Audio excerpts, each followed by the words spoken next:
Dear 9th class students, we are coming to an end of this lesson.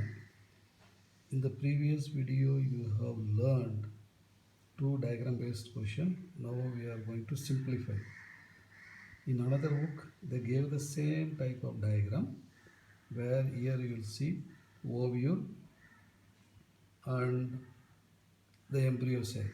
That can help you to understand the process of double fertilization. Okay, you note it down or keep it in the mind how double fertilization occurs and why it is described as triple fusion. Question is definite. As you are studying the higher version of fertilization, you should know the definition and you should write.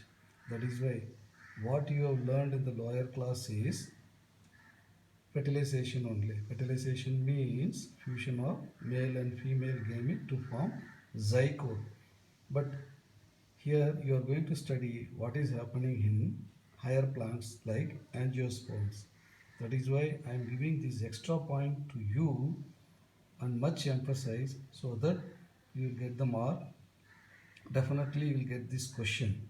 So keep the diagrams in your mind. You use always pause command to read it. That is why little bit space I am giving. Sometimes I am stopping the speech also. So you give pause command and note it down. This is already given in two diagram based question and I gave the answer also so that it won't be any difficulty to recall the point and understand this lesson.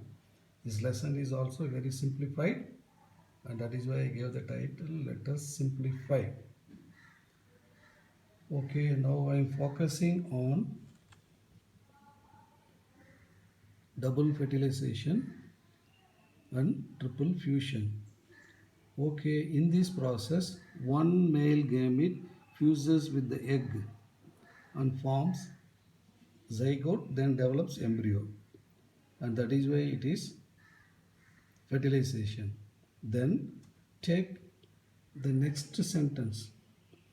The other male gamete fuses with two polar nuclei.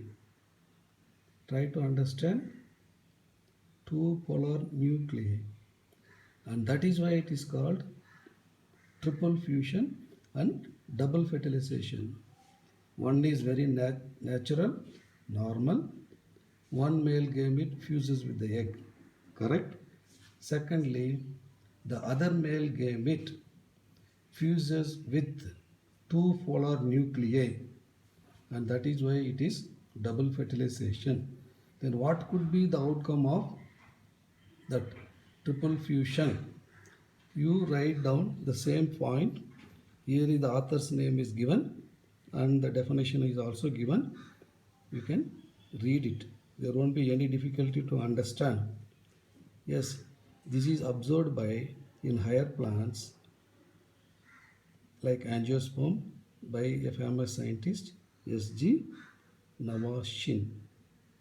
Okay, then you write down a note.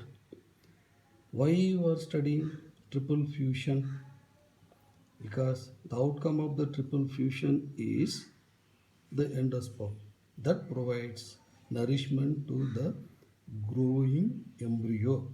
Embryo develops from zygote after so many cell division. So the lesson is coming to an end. Double process and triple fusion, you take it in a very simple, because one male gamete fuses with the egg and forms zygote that leads to embryo. Second male gamete fuses with two polar nuclei, and that is why it is triple fusion and double fertilization as it is observed by S.G. Navachin. That much you can write. Then little bit this point already covered. After fertilization, what are the post fertilization changes takes place in the flower? For that, again I am giving one more extra table.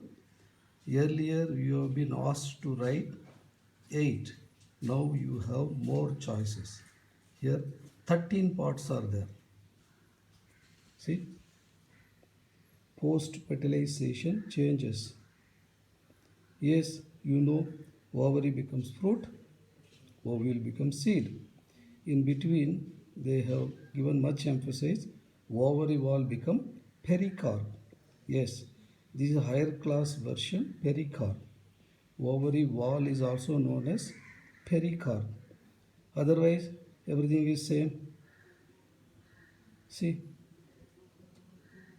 hilum, nucleus, microprofile, then the testa and tegmen, then come to embryo sac.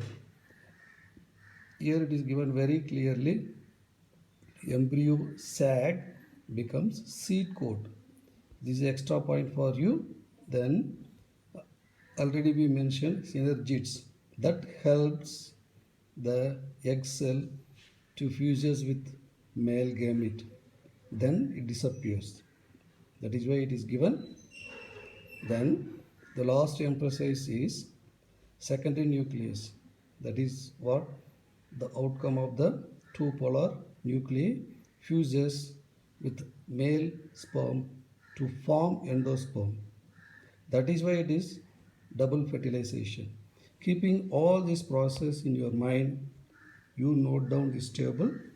This lesson comes to an end, so that the outcome of the things you are going to study is, after ovule becomes seed, you are going to study the structure of seed and two types of germination, which has been also taught in 8th class.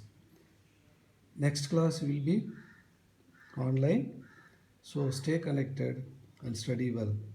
Thanks for watching. Bye.